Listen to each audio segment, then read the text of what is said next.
Hello friends, అందరూ బాగా enjoy చేస్తున్నారు అనుకుంటా. చాలా ఏళ్ళ తర్వాత మిమ్మల్ని అందరినీ కలిసే ఛాన్స్ ఉన్నింది ఈరోజు. బట్ అన్ఫార్చునేట్లీ మిమ్మల్ని అందరినీ మిస్ అవుతున్నాను నేను. I feel so bad about it.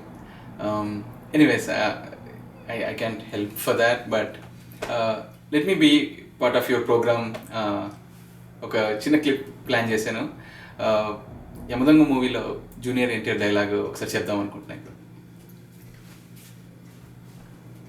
యమా ఏమంటివి మానవ జాతి నీచమా, ఎంత మాట మైతరుని వరకు వెంటాడి వేధించి ముప్పు తిప్పలు పెట్టి మీ ధర్మసూత్రములను మంటగలిపి పతి ప్రాణము దక్కించుకున్న నారీమణి సావిత్రిదే జాతి, మానవ జాతి. తన భక్తితో సాక్షాత్ పరమశివుడిని ప్రత్యక్షము గావించి మీ పాశముని సైతం గడ్డిపోచగా నుంచి ప్రాణహరులైన మిమ్ములనే ప్రాణభయంతో పరుగులెత్తించిన పసివాడు మార్కండేయుడిదే జాతి, మానవ జాతి.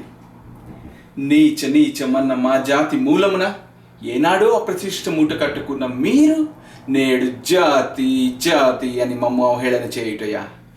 ఎంత అవివేకం, ఎంత అజ్ఞానం, ఎంత కుసంస్కారము! నేటి నుంచి దేవుడు అధికుడు, నరుడు అధముడు అన్నకించే భావాన్ని కూకుటి వేలుతో సైతం ప్రకలించి వేసదా.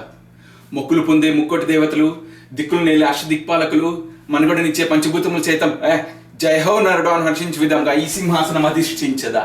స్వర్ణమణిమయ రత్న ఖచ్చిత అలంకృతమైన ఈ సభా మందిరమున అకుంఠిత సేవాదక్ష పరివార సమూహ మధ్యమున భూతల పరిరక్షణ ధర్మ నిలయమైన ఈ రావురావమున సర్వదా శతదా సహస్రద పాప పంకిలమైన కుల మత జాతి కూపమును సమూలంగా శాశ్వతంగా ప్రక్షాళన గావించేదా.